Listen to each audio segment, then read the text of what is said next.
Hi everyone, this is Karen Abelia and welcome back to our YouTube channel. So for today's video ay pupunta tayo ng Guanzon Naga, yung Blue Pool Water Park nila.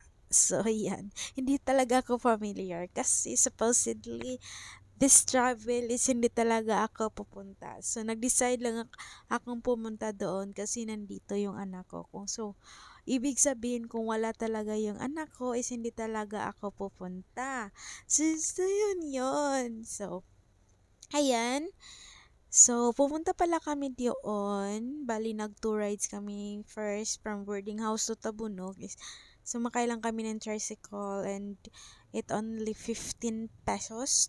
And then, after nun is from Tabunog to Naga, Guanzon is nag-pay lang kami each ng 30 pesos. So, bali, itong video na to is alalaman nyo kung magkano yung ginastos ko ay yung akin lang kasi marami kaming gumastos nitong trip na to. So, bali, this trip also is also our year-end party ng aming magkakaibigan.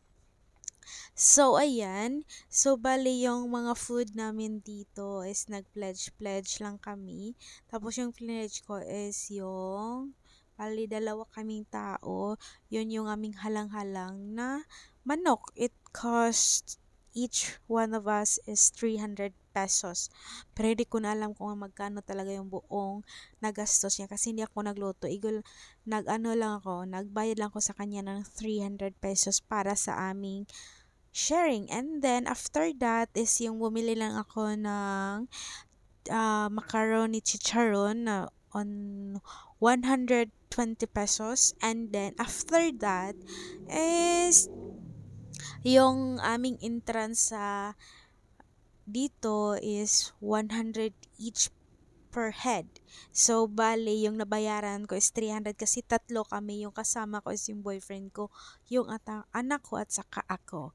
So, ayun yung ating nagastos. So, kayo na yung bahalang mag-sum up. So, bali yung room namin is nabayaran namin is 100 pesos. So, bali yung room namin is cost of 2,500 kasi meron siyang naka-aircon na siya. Tapos meron siyang CR sa loob ng room. And then, ano din siya, meron siyang video case. So, masusulit niyo talaga yung inyong mga ganap dito pag dito kayo nag-book sa Guanzon. So, hindi ito, ano bang tawag, sponsored, pero the best naman yung mga kanilang mga amenities yung ganon. So, ayan.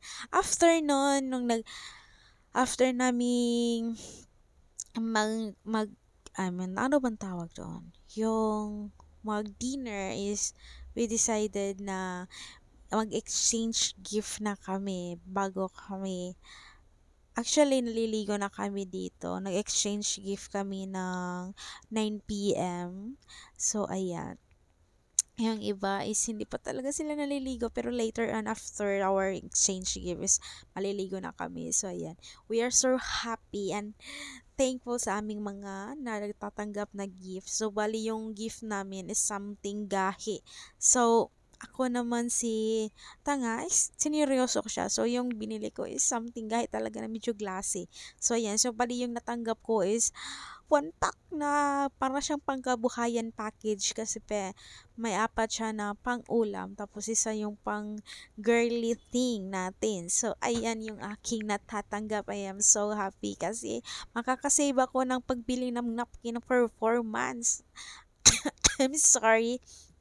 So, ayun yung nangyayari sa aming exchange gift. We are so very happy. Kasi, alam nyo yun, hindi namin ni-expect na ganun yung aming matatanggap. Although, ano, para lang siyang, it's worth of 50 pesos lang yung aming exchange gift. So, hindi talaga siya ganun. Hindi kami na ganun ng super mahal kasi hindi naman kami lahat merong trabaho. Yung iba namin is ano, ano bang tawag doon, yung kailangan pa nilang ano para lang makabili ng aming ano. So ayun, yung budget friendly lang talaga yung exchange gift namin. Na importante is meron kaming natanggap, yun yung pinaka-importante. At ang ano pala sa exchange gift ko, yung nakatanggap is si Mirasol. Si Mira. Super happy naman siya sa kinalabasan. So ayan.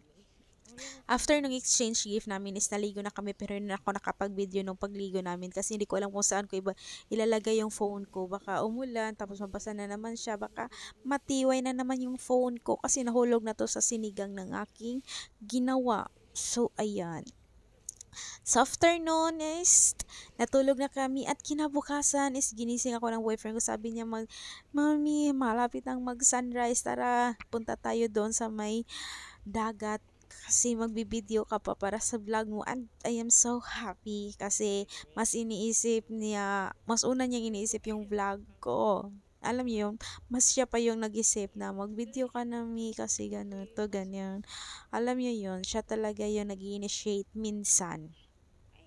Actually, lagi naman talaga siya nag-initiate. Hindi ka ba magbibideo pang vlog mo?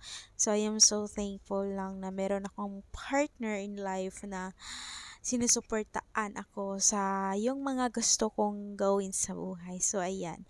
Siya nga pala yung nagbibideo sa akin dito sa sunrise. I am so happy na nakakita ko ng sunrise.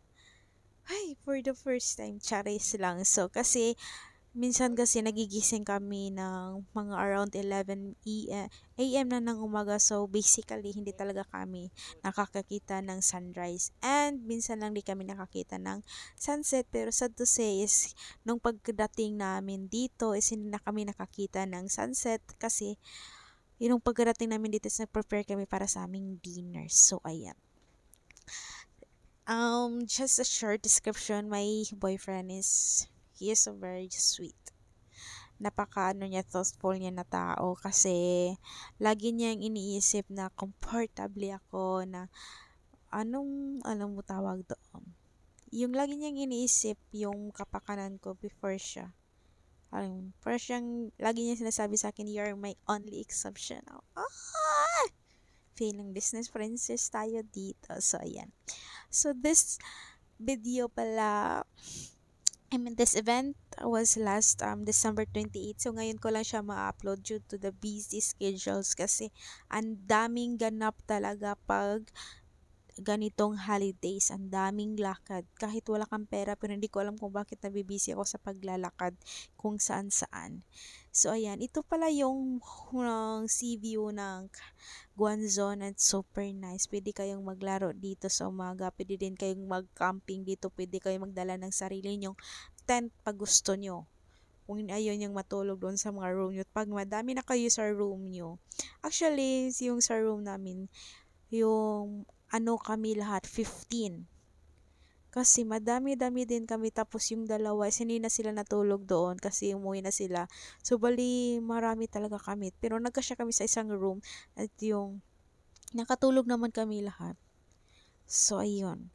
So, pag super dami kayo, pwede kayo magdala ng tent, sa inyong na tent. Tapos doon na kayo matulog sa may dagat. At ang ganda naman din ng matutulugan nyo doon. So, ayan. So, this time nga pala is lumabas kami kasi naghanap kami ng CR.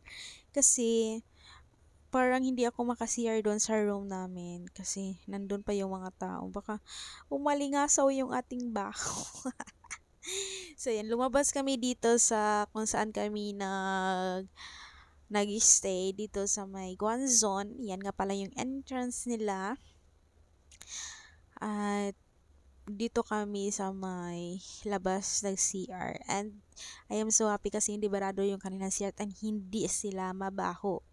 Madumi siya dahil doon sa mga sand na dala ng ating mga paa o kaya sa mga tsinelas, pero hindi naman siya mabaho at saka walang mga basura, hindi gaya sa iba makikita nyo is kung saan nakakalat yung mga basura nila. So, ayan. Ito yung lock ng papunta ng room namin. Actually, guys, madami dito pagpipilian. Pwede kayong pumili ng room lang, aircon pa din, pero wala siyang video K. So, for only 1,500 pesos.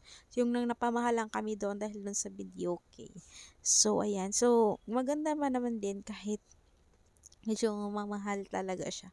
So, this time, morning na to. So, we're trying to go to the pool na baka pwede kaming maligo pa doon. Kasi, sa pagkakaalam namin is hindi na talaga kami pwedeng pumasok doon sa pool kasi yung binayaran namin is ano lang 7 to 2 p.m. lang talaga yung aming binayaran na may access kami doon sa pool. Pero sa morning is wala na talaga kaming access doon sa pool. Yung access na lang namin is dito sa dagat. So, ayan. After namin noon, doon pumunta sa may pool na hindi kami nakapasok dahil kailangan naming magbayad ulit ng entrance para doon sa pool na 100 pesos is bumalik na kami agad dito sa aming room at doon na lang kami nagkanta-kanta kahit ang pangit ng aming tinig. Pero proud pa rin ako kasi kahit papano marunong pa din tayong kumanta. So, ayan. Iyan yung aming look ng aming room na nirerentahan. Sa afternoon namin kumain, namin magsaya is around 11 a.m. na ng umaga is we decided to go home na kasi may trabaho pa yung boyfriend ko at malayo-layo pa yung aming biyahe and meron akong motion sickness na kasama na si Gab-Gab. So, kailangan talaga namin umalis ng maaga at hindi na kami sumabay sa kanilang umalis. So, ayan yung aming mga kaganapan. And yung aming room pa ay yung check-in at check-out namin. Yung check-in namin is 2 p.m. to 12 noon. So, yun yung overnight nila. Meron naman silang marami naman silang offers doon. So, you can inquire doon talaga sa Guanzon pag gusto nyo talaga. So, yun lang guys. I hope you enjoy and may natutuyan kayo sa mga video natin for today's video. So, that's all for today's video. Thank you for watching. Bye! See you on my next video!